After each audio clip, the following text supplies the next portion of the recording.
And welcome once again to another edition of Jay's Retro Toys and Games. I'm your host, Jason DeCanio, and we're still in Season 2 and doing fantastic. Hope you're having a great time. We hope you had a fantastic weekend.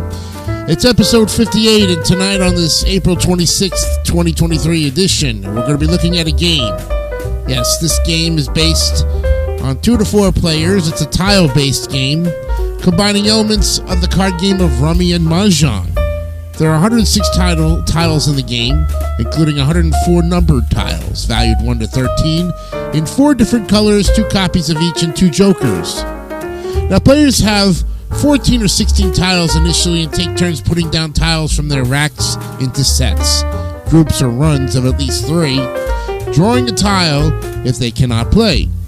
In the Sabra version, the most common and popular, the first player to use all their tiles scores a positive score based on the total of the other player's hands, while the losers get negative scores. And there's also variations of this game, which contains 4 jokers. An important feature of the game is that the players can move and edit the tiles that have already been placed on the table.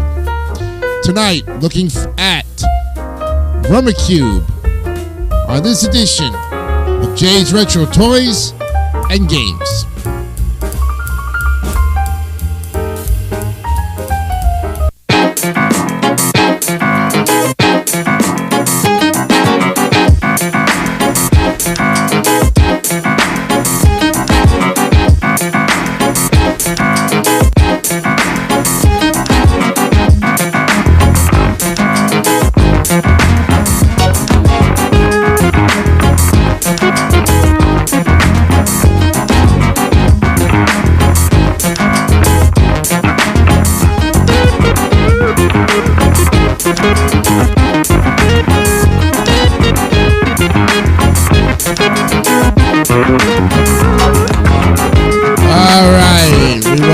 This edition of Jay's Retro Toys and Games. I'm your host, Jason DeCanio. Episode 58 is happening right now, and we hope that you had a fantastic weekend.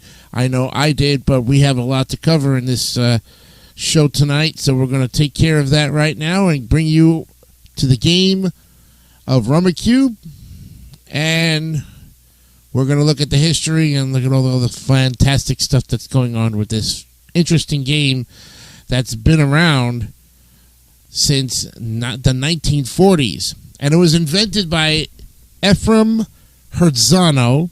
He's a Romanian-born Jew who he emigrated to mandatory Palestine in the 1940s. He handmade the first sets with his family in the backyard of his home. Hertzano sold these sets door to door and on a consignment basis at small shops. Now, over the years, the family licensed it to other countries, and it became Israel's best-selling export game. In the 1970s, it was brought to the United States by Irvin Arlen Kossoff to sell in their New York's gifts, games, and luggage store. Arlen translated the rules from Hebrew to English, and by 1977, it became a best-selling game in the United States. The game was marketed as RUMMIKUB during part of the 1970s. Hertzano's official RUMMIKUB book, published in 1978, describes 3 different versions of the game: the American, Sabra, and International. Modern RUMMIKUB sets include only the Sabra version rules with no mention of the others, and there are variations in the rules between publishers. The game was first made by Lamada Lighthouse Industries Ltd., founded by Hertzano in 1978. RUMMIKUB is similar to several Central European card games, which are played with 2 decks of playing cards, including Machiavelli and Vidicon. Vidicon is played with 2 decks of cards and 1 joker per player, thus making 106 cards for 2 players. And in Turkey, the game is known as Oki and is widely played by families at gatherings or at local cafes. RUMMIKUB's main component is a pool of tiles consisting of 104 number tiles and 2 joker tiles. The number tiles range in value from 1 to 13 in 4 colors: blue, red, yellow, and black. and each combination of color and number is represented twice. Now, players each have a rack to store tiles without revealing the face of the tiles to the other players. The following explanation is based on the rules in the 1998 Pressman American edition. So tiles are shuffled together and either placed into a bag or spread out face down across the table. Now, each player draws and reveals one tile. The player whose tile has the highest number value will start the game. Tiles are returned to the pool, and players collect 14 random tiles and arrange them on their racks. Play begins with the starting player and proceeds in a clockwise from modern variants direction. For the first player's move, they must play a set or sets in some versions with a value of at least 30 points. Point values are taken from the face value of each tile played, with the joker if played, assuming that the value of the tile is being used in place of. So a player may not use other players' tiles to make the initial meld. Now, if a player cannot make an initial meld, they must pick up a single tile from the pool and add it to their rack. Play then proceeds to the next player. And once a player has made their initial meld, they can, on a separate turn, play one or more tiles from their rack, making or adding to groups and or runs. If the player cannot or chooses not to play any tiles, they must pick up a tile randomly from the pool and add it to their rack. Players may not make their initial meld and, along with that, play on groups and runs during the same turn. You can play on runs and groups after the turn of making the initial meld, and players may play tiles by amending sets already in play. The only limit to the length of a run is the extremes of the tile values. Groups are limited to 4 because colors may not repeat within a group. All tiles in play must be arranged in sets of at least 3. The two valid set types are called runs and groups. A run is composed of 3 or more same color tiles in consecutive number order. A 1 may not follow a 13. So your example run is 9, 10, 11, 12 in the red. A group is made from 3 or 4 same value tiles in distinct colors. For example, red 3, blue 3, black 3, and yellow 3. So the sample group they give is 3 7s in blue, red, and yellow. There are some invalid sets because, number 1, they're not consecutive. So you have 1, 2, 4, can't have that. Invalid because the number in a run must all be the same color. The 1, 2, 3, the 3 is in red, so that's invalid. Invalid because colors may not repeat in the group. 1, 1, 1. You can't have two blue ones and a red. Can't do that. Tiles already outplayed. Example play 3, 4, 5.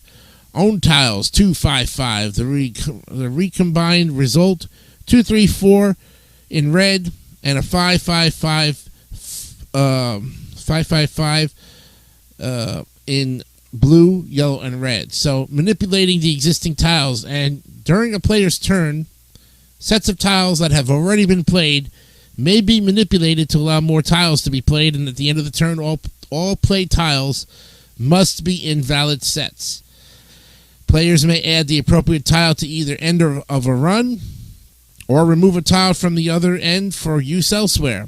If red 3, 4, and 5 have already been played, a player may add the red 6 to the end and remove the 3 for use elsewhere. You can also split a run. Players may split long runs and insert the corresponding tiles in the middle.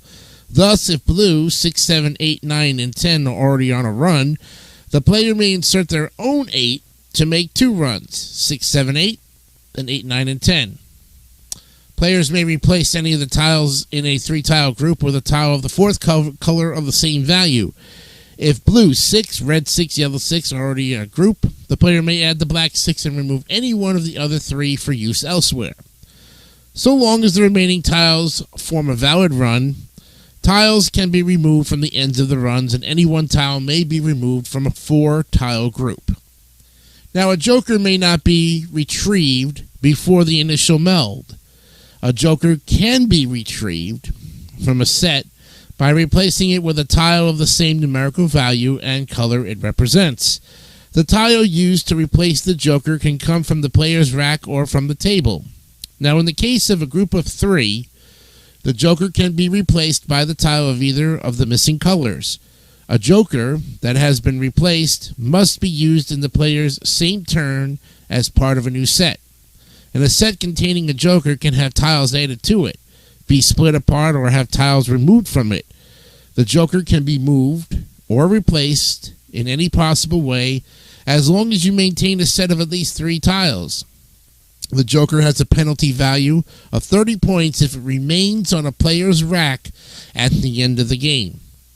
Now, in the course of a turn, a tile that is harvested from an existing set must be played during the turn. It cannot be kept for later use. So, the example, if there's a 3, 4, 5 run on the table, the 3 can be harvested by putting down the appropriate colored 6, but the 3 must be used during that turn, not kept in the player's hand for later use. Once a winner has been declared, the losing players must add up the values of the tiles remaining in their racks, their score for the game. The joker has a penalty value of 30, and a player's score for the game is subtracted from their current cumulative score. Once calculated, each of the losing players' scores for the game is added to the winner's current cumulative score. For example, suppose in a game, player A wins, player B has a score of 5, and player C has a score of 10, and player D has a score of 3. Player A will now have a cumulative score of 18.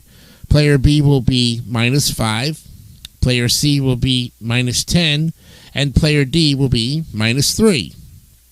Should the game result in no winner, the player with the lowest number of tiles in their rack is the winner. Scoring is then carried out in the normal manner. And if one person never had the required points to make a meld and the game is over, their points are added to the score of each of the other players. The person with the fewest points is the winner. Now, gameplay continues until a player has used all of the tiles in the rack, at which point they should call out RUMMIKUB and are declared the winner. If the pool runs out of tiles, play continues until there is a winner or no player can make a valid play. There are rule variations. Draw 2. When you cannot or do not want to add a tile, you can draw from the pool. To draw, pick up 2 tiles, discard 1 to the river, and place the other on your rack, ending your turn. The river is a row of tiles discarded during a draw. They must be kept in order of discard. And the other one is the pull from the river. When you want a particular tile from the river, you must pick up all the tiles preceding it. Tiles are added to the river from left to right. So the oldest tile is to the far left, and the newest is to the far right. The oldest tile that you pick up in the river is the key tile and must be played during that turn. The remaining tiles pulled from the river are called the plunder. All of the plunder tiles must be placed on your rack and cannot be used this turn. Once you play the key tile, your turn is over, and you can use any tiles already on your rack in order to use the key tile. Games Magazine included the game as RUMMIKUB in their top 100 games of 1980, noting the appeal of playing with tiles rather than cards for the sound of snapping them onto the table when making a strong play. They won some awards from German, the Dutch, and the Polish Game of the Year in 1980 to 83. And there's also Israeli Inventions and Discoveries and Oki as well. And there you have it, folks. A very simple but brief explanation of one of the games that started out in the 40s, came over here in 1977, and today is still being played. RUMMIKUB. Great game, wonderful history. And we gave it to you here on episode 58 of Jay's Retro Toys and Games. Next time on the program, we'll look at another game on Friday. And with that, what's the next game that we're going to be looking at? Let's see. Haven't really thought of anything that might be of interest to you. When it comes to toys and games, we pretty much have a running idea of what we're going to be looking at. But in this case, because we didn't have anything planned for Friday, we will now. So let's see. We looked at RUMMIKUB. We haven't looked at any card games yet. So what we're going to do, since this game was based on Gin Rummy, we'll look next week, or this Friday coming up, at Gin Rummy, the two-player card game, and look at its very interesting history and rules and scoring and variations that can go on and on and on. And we might start our games of card games with Gin Rummy on this Friday edition of episode 59 of Jay's Retro Toys and Games. I'm Jason Icanio, thanking you very much for this edition. We hope that you had a fantastic time with us this evening, and we look forward to presenting Gin Rummy to you on Friday. And we hope that also, too, you will continue to subscribe to the channel if you haven't already still, and continue to support it in many ways. We hope that you had a fantastic time. And remember, folks, be honest, be real, and keep it simple, stupid. Yes. We'll see you on Friday. Have a good night. Bye-bye.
Don't forget to subscribe to the David3000 Network for great more content like this one.